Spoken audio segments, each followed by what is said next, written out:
Welcome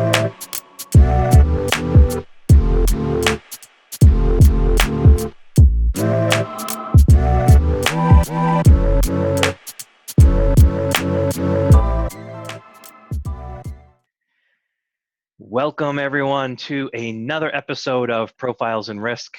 I am your host, Nick Lamparelli. It is almost Memorial Day here in New England, and it's a balmy 48 degrees. It'll be a week, and it'll be 100 every single day. That's climate change.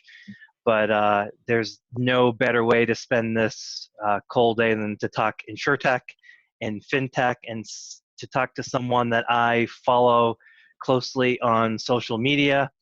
I would like to introduce Karen Geva. Karen is a fintech and insurtech product executive, and she's also a mentor at the Hartford Insurtech Hub, the Startup Hub. And Karen is dialing in from Isreal. Karen, good morning, exactly. Or good afternoon, or good evening. It's actually good afternoon. Thank you. Hi. I'm happy to be here. Yeah, I'm assuming your weather's a lot better than mine. Well, we're experiencing a heat wave here in Tel Aviv, so my weather is not necessarily that good. I prefer the winter, to be honest. Oh, okay. Well, let's switch, and then we'll redo this. Yeah. It's a pleasure to have you on today to talk about insurtech and fintech and to get your perspective on it. I always start off by trying to give my guests a little bit of a platform to kind of talk about how they got to this point. So do you want to talk about your background and how you arrived at insurtech and fintech? Yeah, sure. So basically, I came from the high-tech industry. I was a product manager, a software product manager for 10 years. And I was a freelance product manager for a while, and I was a consultant to a project that wanted to create a digital insurer here in Israel that wanted to sell life insurance. And in order to do that, I joined forces with someone that had an insurance agency in Tel Aviv. And he said, well, I love insurance. Come on off it. Sit with me, and I'll teach you everything that there is to know about insurance. And I did that, and did that for 6 months. We went through all the products, all the policies, back office procedures, claims, everything. At the end of those 6 months, I knew that I loved this domain, and I really love insurance. I found it to be super interesting. And my next step was to join a startup that provided machine learning capabilities to insurers in the American market. And I loved it. I mean, then, when I first started out, I was listening to a lot of podcasts, and I joined the INS Nerds community, the Slack community. It was amazing. I got to meet a lot of really interesting people in the industry. I learned a lot from it. And now I didn't leave the insurtech space. I actually decided to expand my knowledge a little bit, and I joined a large bank here in Israel. And I'm actually leading the technological innovation here. And it's interesting for me because basically banking is a lot more advanced when we talk about innovations than the insurance industry. And for me, it's really interesting because I get to see what will happen with insurance, and at least guess what will happen with the insurance industry in a few years, and how insurtech could impact the industry. Because you see what's going on in banking, it's a whole different story. And so I'm super excited. I'm learning a lot, and that's it. Yeah, well, I want to dig into that a little bit. Yeah, sure. What's so advanced? What from the fintech perspective, what sort of barriers have they been able to jump over that the insurance industry is still stuck on? Well, look at the insurance industry at the moment. We're digitizing a lot of the processes. We sell the same product offering we don't really innovate. We do innovate a little bit, but it's not something that you can say that is disruptive.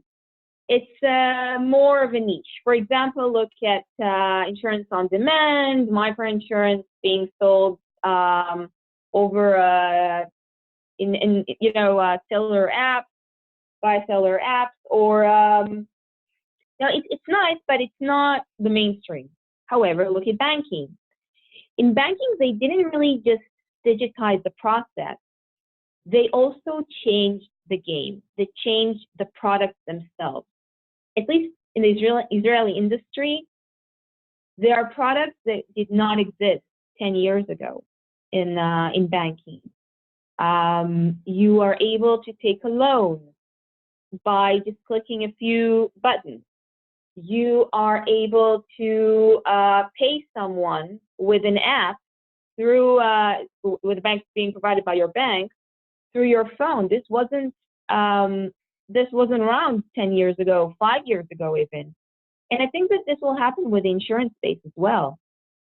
Right now, we're in the first step. The first step is digitizing what we already have.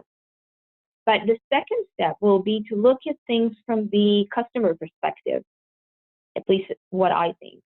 Yeah. And the customer perspective, meaning that we will probably provide products that more affordable maybe, that are easy to understand, and maybe, I don't know, maybe we will consume insurance in a different way. Yeah. So how much do you think the delay in the quote unquote disruption has to do with, is it a regulatory thing? Is it a product complexity thing? What, because, banks are as big as insurance companies. They probably have the same sort of muscle to be able to, stymie things if they wanted to. What do you think is the cause of the delay that the banking and the lending industry has been able to kind of take off so much quicker? Well, I think that they didn't really pick off much quicker. They just started a little bit before insurance. Okay. And they had more time to adjust to the idea of innovation and bringing technology in. But it's also about taking chances. I think that, I met a lot of executives in at least the American industry, the insurance industry. And a lot of the discussions were around, listen, we can do this and that. We don't want to change what we already do. But if you can work around that, that would be great. And I think that kind of reflects how the industry is looking at insurtech at the moment. They don't want to disrupt what they're doing because they're afraid. They don't want to take chances, which is fine. And that's part of the reason that they collaborate more with their, the traditional partners like consultancies that nowadays provide technology.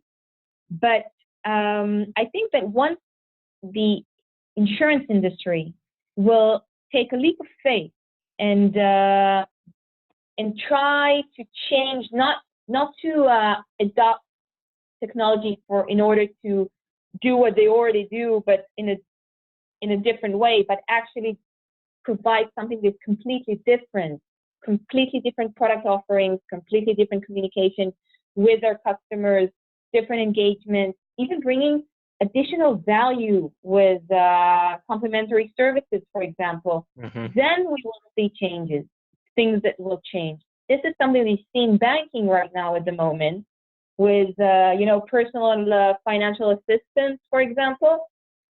And we will probably see it in the future in insurance. It's just, you need someone brave on the other side.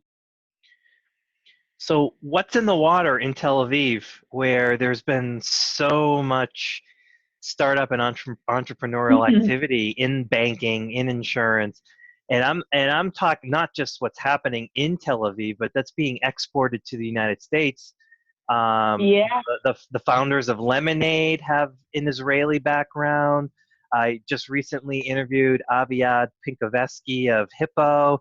He's bringing Israeli entrepreneurship to California. So what's going on in Israel, where there's just such a kind of like a incubator of entrepreneurs that are really focused on these financial products and disruption in this area. Yep. Okay, so so Israel is known to, it's fondly referred to as the startup nation. We have somewhere around 250 accelerators and hubs spread around the country. We have, at least according to what I've noticed so far in the last report that I've read, 8,000 startups, active startups at the moment. I think 800 of them are in the Fintech industry and 150 of them are in the insurtech industry. It's fascinating because from a very young age, how to be innovative. We teach them how to be entrepreneurs. We encourage them from a very young age to create their own companies, to have an idea and deliver it and market it. So, can I ask you about that, Karen? Yeah, sure. In the United States, I think people that are listening to this podcast would think of like a lemonade stand, things like that. In Israel, what are some of the ways? I'm really curious as to how parents in the societal culture encourages young youngsters in Israel to become entrepreneurial. Is it similar to the United States? Is it as easy as a lemonade stand to learn how to do that? What are some of the things that they do in Israel that might be different than the States? Well, so in Israel, having a lemonade stand might be a little complex because the weather here is horrible, and you don't want to stand outside your house during the heat waves of July and August. Maybe that's the best time to sell. Yeah, maybe. Cold lemonade. Definitely. If you can stand the heat, why not?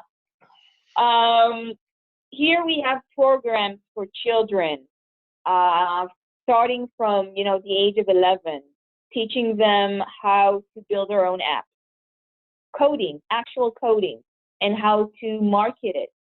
And they participate in different programs, different competitions around the world. It's something that is, what I'm telling you right now, it's not something that unique. I mean, every school in Israel has that program.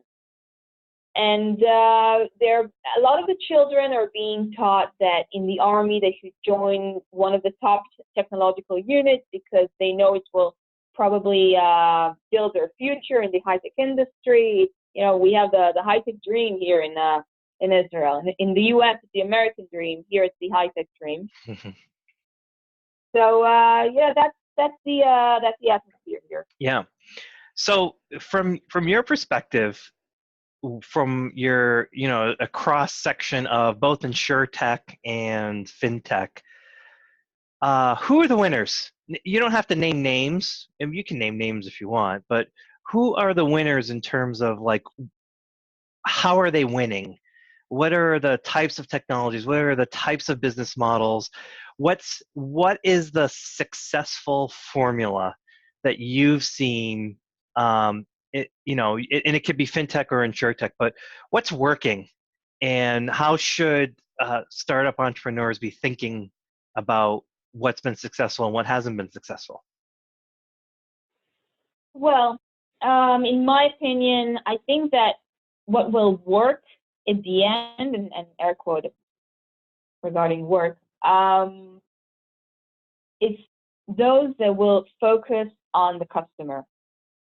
You see a lot of the time entrepreneurs, pitching their products, and they talk about the technology, blockchain, AI, and all those different technologies. They're great, but it's not about the technology. It's about how this technology serves the customer. And I'm talking about not just the entrepreneurs, but also the insurers. An insurer that will know how to harness technology to improve his customer engagement, he's going to be that insurer is probably going to win the race. And Okay. the same goes for the founder of that startup that's going to be used. Because if it's a cool technology, but it doesn't really do anything, doesn't really improve the way the product offering is being served, or the policy itself, or the claim process, or something that can actually improve the current state, then it's not worth the pen that you're using to sign the contract. Yeah. I, I see that a lot, Karen. I see a lot of tech-enabled companies that form, and they, their decision is, hey, we have this tech. I bet the insurance industry could use this tech, and it's almost like the old hammer and nail analogy. They've built a Yeah. hammer, and they just like searching for nails to knock it in instead of working backwards and trying to figure out, well, what does the customer actually want? What is it that they desire? Um, how Yeah, how definitely. it's to me, there's so much to like listening to the customer and actually, you've kept reiterating, thinking from the customer's perspective. How do we do that? That's actually not an easy thing to do, and it's probably one thing that separates the winners and the losers, is their ability to actually listen to the customers and work backwards from their problems. But from what you've seen, what do it seems like companies like Lemonade are successful at this. What do they do? How do you listen to the customer? What's the right approach in order to get the technology to be a tool versus the product itself? I love Lemonade because it's their product, their policy, it's no different than any other home insurance policy, to be honest. But why do I love Lemonade? Because they know how to talk to the customer. They can take a home insurance policy, simple one, and explain it in simple words. They are talking to the customer, you know, in a very in the same way that a friend would talk to him. And I Hmm. think this is something very unique. I love the language that they use. I love the branding, and I think that it's a lot of the time insurance can be very discouraging. And looking at Lemonade and the way they branded themselves, I think that people are happy to purchase a Lemonade policy. I think that's a very good example. And I don't have the secret sauce. If I did, then I would probably be a millionaire or billionaire because I would probably sell it. A Uh, billionaire, I'm sure. but I think yeah, for sure. But I think it's all about talking to the customer. If it's round tables with customers, it's talking to the agents. If it's talking to the MGAs, listening to what's going on in the field, getting take yourself and go outside your office.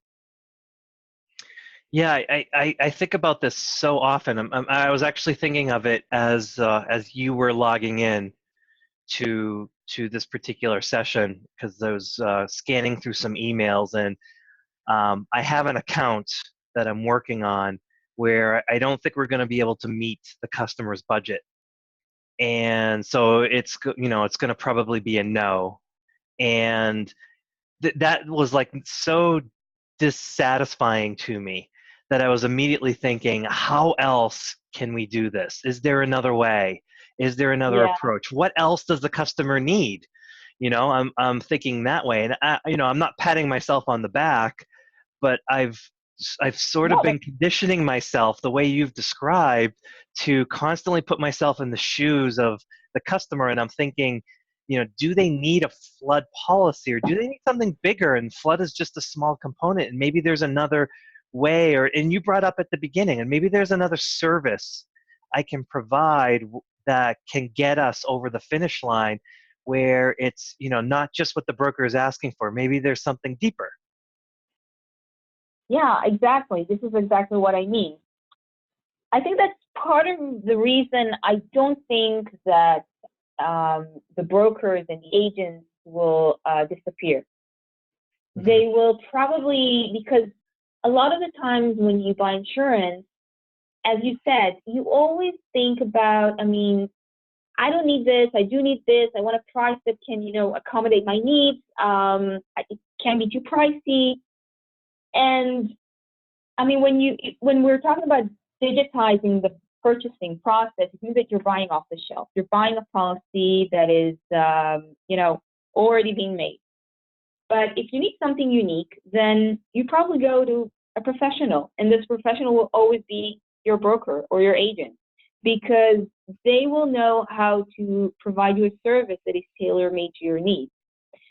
So there's a lot of conversation about customer engagement and how insurers will improve customer engagement with technology, but I think it's going to be a hybrid of, the agents and the insurers together to create an ecosystem that will allow the customer to get more out of their insurance policies, and insurance as a service.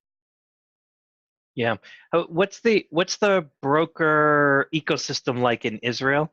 I know for insurtechs, my friends in Europe pretty much swear that there's a possibility that brokers can be significantly disrupted from the marketplace. I think in the UK, the bulk of auto is purchased online. Like, you don't even more auto is purchased without the help of a broker than with the broker. It seems like the European market's a little bit different. What's it like in Israel? Well, the Israeli market is a little less digitalized as you may think. We're really good at exporting technology, but not very good at importing it in, or actually, harnessing our own technology. Here we purchase insurance, auto insurance online most of the time, but if you want to purchase life insurance or health insurance, most cases you'll buy it from a broker. Brokers here are very strong, and I think that your friend is absolutely right in terms of disrupting the brokers, but I don't think they'll be excluded out. They're probably going to shift. They're going to have a pivot and going to provide other services. As I said, more on the customer engagement, more on the tailor-made kind of policies. Especially if we're talking about, commercial insurance and life insurance, where there are different flavors and different needs, and you need to create something that, a lot of the time, something that is unique. Here in Israel, there are a lot of brokers. Even the brokers have their own digital channels. So a lot of the times you buy from a broker, but you buy it online, but you're actually buying it from a broker. Yeah. It's a complex world here in Israel because it's a small industry. There are only 5 insurers here because there's only 8.5 million Israelis. So we don't need that much insurance. Yeah. So there are only 5 insurers, and a lot of them own the agencies, the broker agencies. Yep. So it's a weird situation. Yes. Yeah. Accelerators and incubators. You're a mentor, for one, and you had mentioned how many exist in Israel, which is almost an obscene number considering the population size. It really goes to show you the level of entrepreneurship that's occuring there. What are the benefits of an accelerator or an incubator, and who should consider one? Well, a few years back, if you would have asked me the same question, I would have said, well, if you're an early stage startup and you want to get, started and you don't know how to create your product offering, how to, create your MVP, then I would probably tell you to go to an accelerator. Nowadays, you see a lot of startups that are not early stage or in their growth stage going to accelerators. And I think, for example, the Hartford InsurtechStartup Hub is a really good example for that one.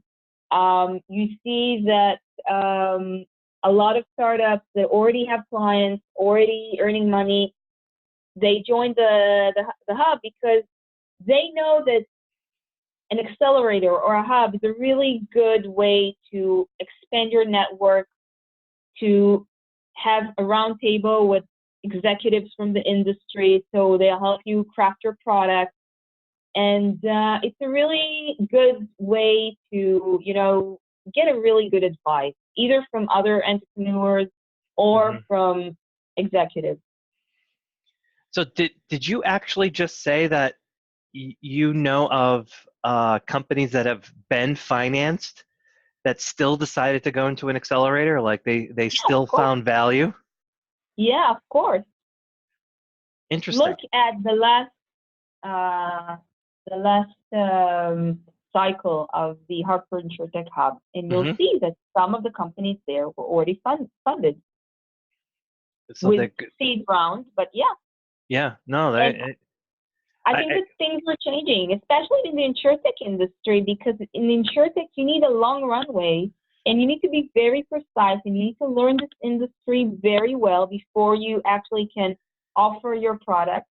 And I think that specifically for the insurtech industry, going to an accelerator, that's the best thing you can do for a company.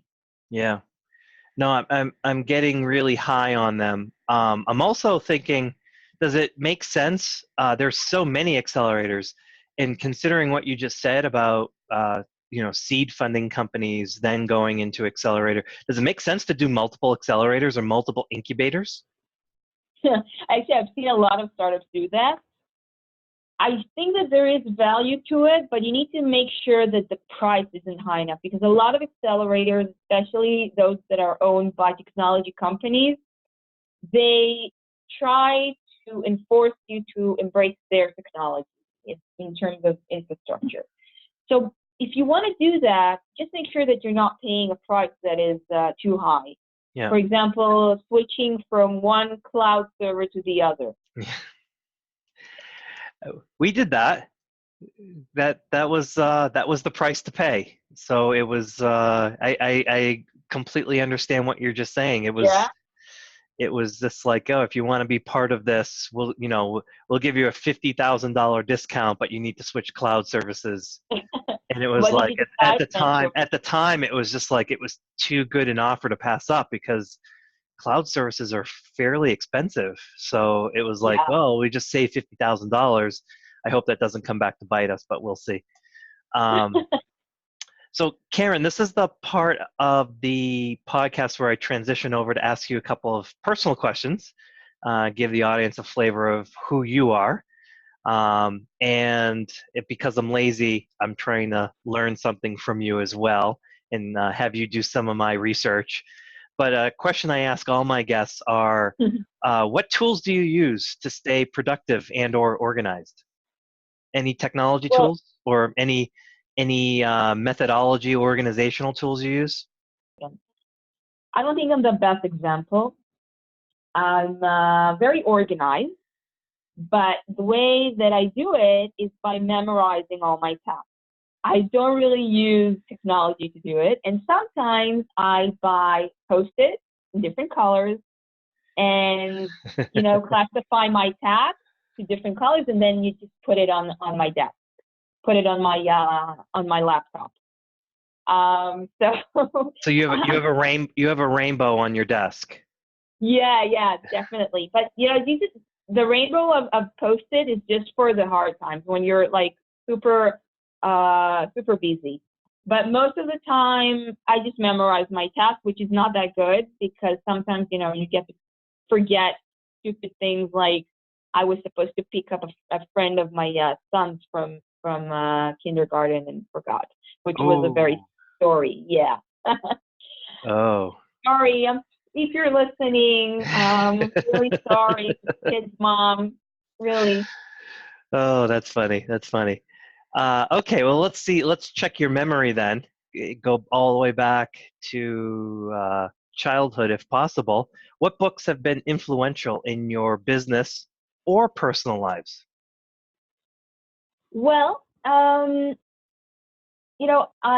think that the most influential one, for sure, without a doubt, was I'll start with the lecture. I watched Sheryl Sandberg's lecture on TED a few years back. Later on, I read her book, Lean In. It really changed the way I look at myself in the mirror, to be honest. Before this lecture, I used to hide behind my laptop. I Mm-hmm. was very comfortable behind my screen. I didn't go to conferences. I didn't really, mingle in the industry. Around 2 years ago, after reading her book, I decided to, as she says in her book, she said to leave your arm, to raise your arm, keep it up, and don't leave the table. So I decided not to leave the table and keep my arm up. It means that participate and keep, expressing your own opinion. And, I go to conferences ever since. I try to talk to people from the industry, try to learn from people. I try to expand my network. And even now, interviewing for a podcast, if you would have asked me to do this 2 years ago, I probably would have said no. And now I'm doing this and having a wonderful time.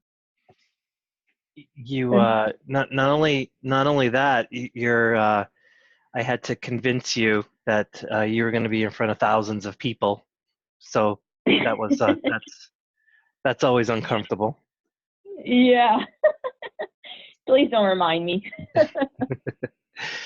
There was no better way I wanted to spend a really cold Friday than talking insurtech and fintech, the Israeli startup scene, and what a good way to finish. What a strong positive message, male or female, regardless of who you are. Or Raise your hand, participate. I couldn't have. I don't think that's a better way to end this. It's something I try to instill in all of my colleagues, my coworkers, people I talk to. If you know, perhaps there is a glass ceiling, perhaps there are limitations, but you never know until you kick and scream and you raise your hand and you just refuse to leave the table. So I really love that message. Thank you so much for coming on to Profiles and Risk and talking that's my about your pleasure. background. Yeah.